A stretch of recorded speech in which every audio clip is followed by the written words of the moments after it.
दोस्तों, जैसा कि आप जानते हैं कि हमारे ब्रह्मांड में पृथ्वी से अलग भी बहुत से ग्रह हैं। इस विशाल ब्रह्मांड में स्थित ग्रहों और आकाशीय पिंडों ने शुरुआत से ही इंसानों को काफी मोहित किया है।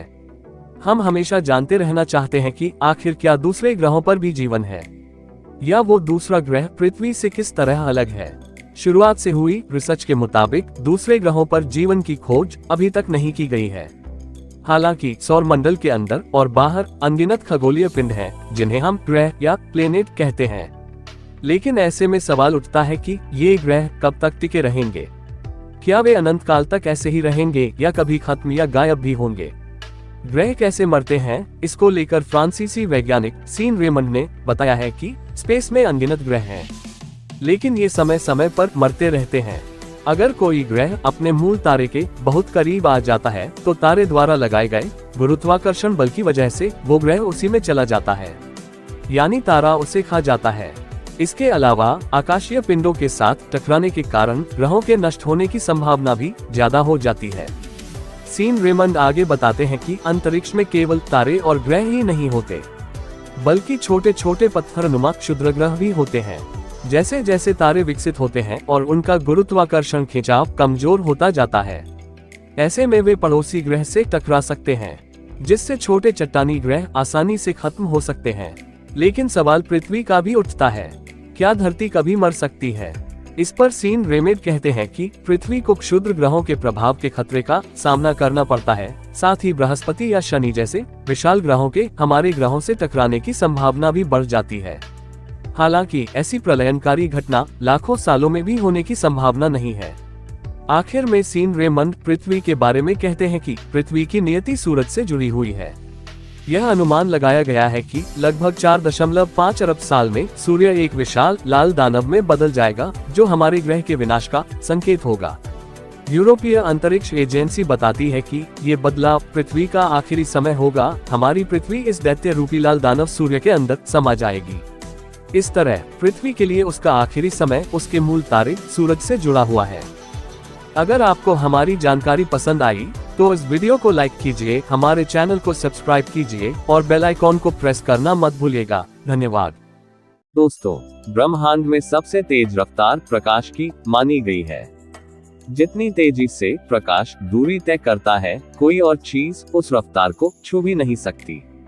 आप जानकर हैरान होंगे कि निर्वात या वैक्यूम में प्रकाश की रफ्तार करीब 3 लाख किलोमीटर प्रति सेकंड होती है। यही वजह है कि सूरज से धरती तक प्रकाश को पहुंचने में सिर्फ 8 मिनट और 20 सेकंड लगते हैं, जबकि सूरज धरती से करीब 15 करोड़ किलोमीटर दूर है। अब तक कोई भी मशीन, तारा ऐसा नहीं मिला जो इस रफ्तार के आसपास भी पहुंच सके। फिर इसके बाद किसकी रफ्तार सबसे ज्यादा है? अगर आप ध्वनि की सोच रहे हैं तो 100% गलत है। दरअसल यह मानव निर्मित एक मशीन है। इसकी रफ्तार से तेज कोई मशीन नहीं बनी। ध्वनि की चाल 2.9 सेकंड में 1 किलोमीटर होती है। इसे ऐसे समझे कि अगर यहाँ आवाज हो तो 10 किलोमीटर दूर यह 29 सेकंड में पहुंचेगी। मगर क्या इंसान की बनाई कोई ऐसी चीज है जो इस रफ्तार से भी तेज चल सके? इसका जवाब है हाँ। इंसान की बनाई सबसे तेज रफ्तार वाली मशीन है न्यू होराइजन स्पेसक्राफ्ट, जो अभी भी अंतरिक्ष में मौजूद है और अक्सर हैरान कर देने वाली तस्वीरें भेजता रहता है। आप जानकर हैरान होंगे कि न्यू होराइजन स्पेसक्राफ्ट की रफ्तार 16 किलोमीटर प्रति सेकंड है। प्रकाश की गति से इसका कोई भी मुकाबला नहीं है।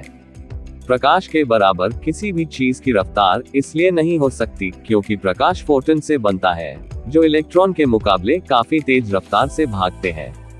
इसकी वजह भी खास है।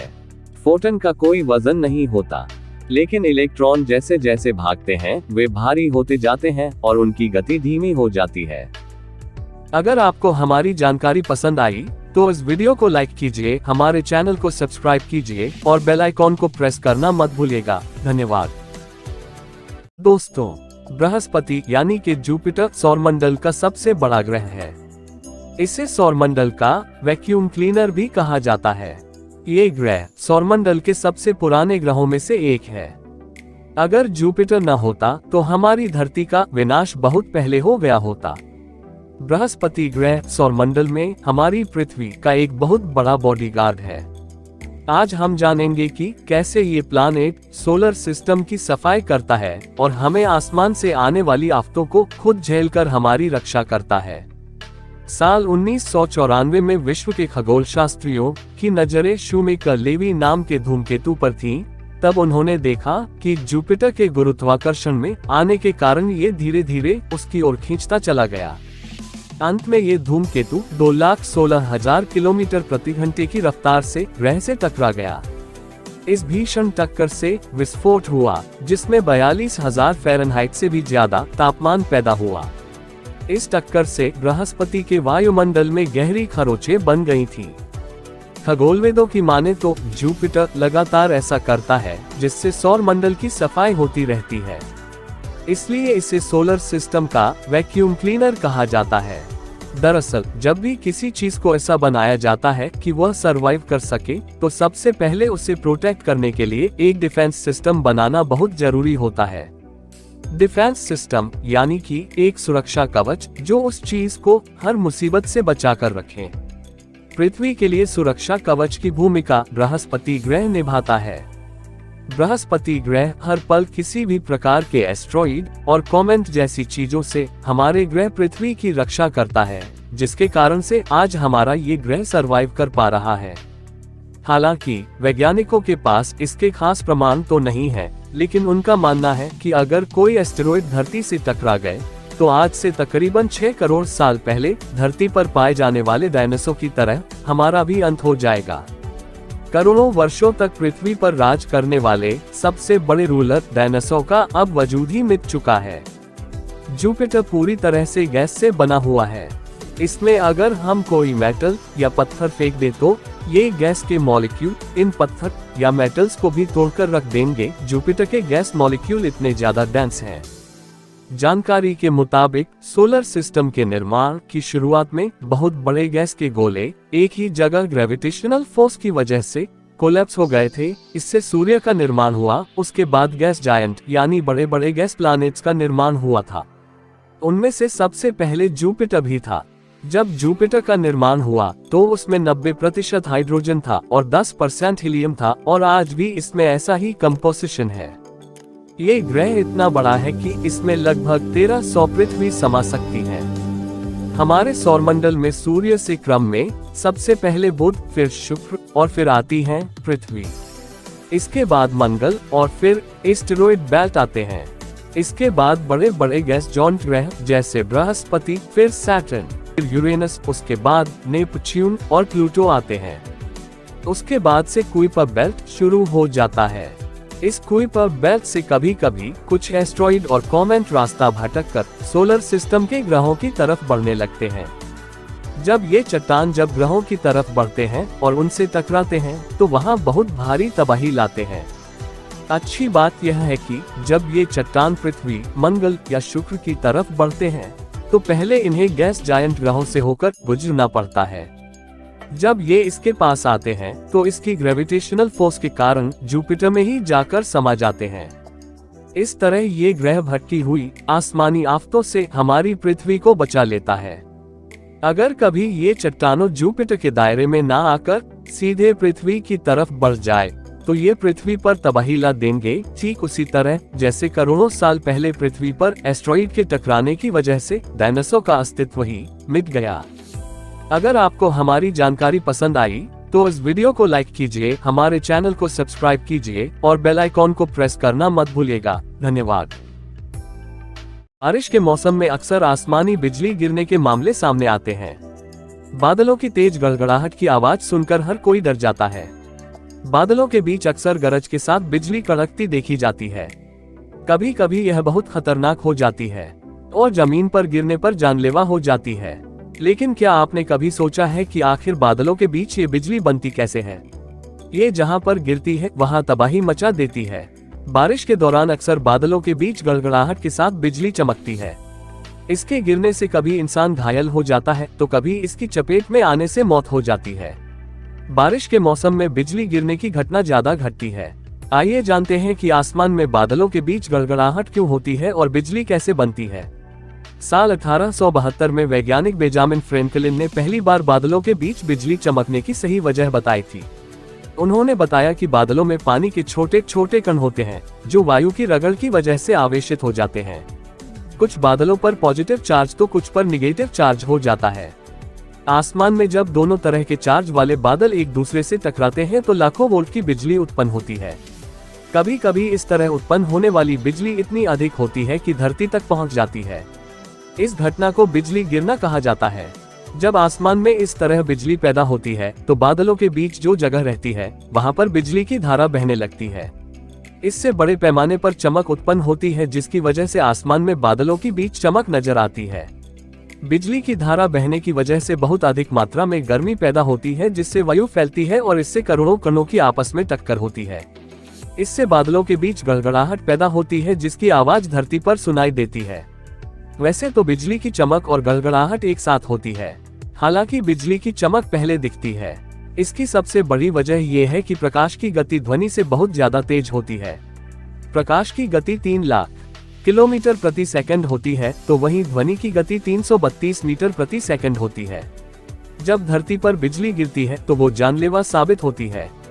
आकाशीय बिजली गिरने का खतरा सबसे अधिक खेतों में काम करने वाले लोगों पर, पेड़ों पर, तालाब में नहाते समय लोगों पर बिजली गिरने का खतरा अधिक रहता है।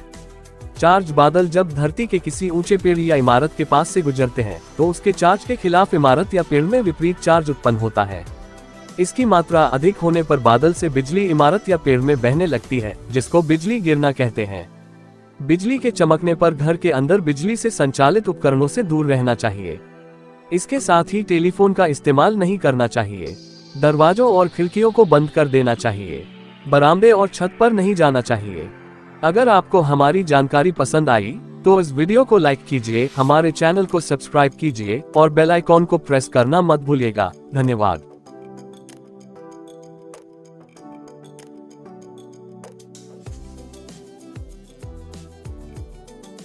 आसमान हमें नीला क्यों दिखाई देता है? ये समझने के लिए सबसे पहले हमें सूर्य की किरणों के बारे में जानना होगा। सूर्य से निकलने वाली किरण 7 रंगों के मिश्रण से बनी होती है, जिन्हें आसानी से याद करने के लिए हम उन्हें विब्जियों के नाम से बुलाते हैं। वी वायलेट का मतलब बैंगनी, आई इंडिगो का मतलब नील जामुनी, बी ब्लू का मतलब नीला, जी ग्रीन का मतलब हरा, वाई येलो का मतलब पीला, ओ ऑरेंज का मतलब नारंगी और आर रेड का मतलब लाल कलर से होता है।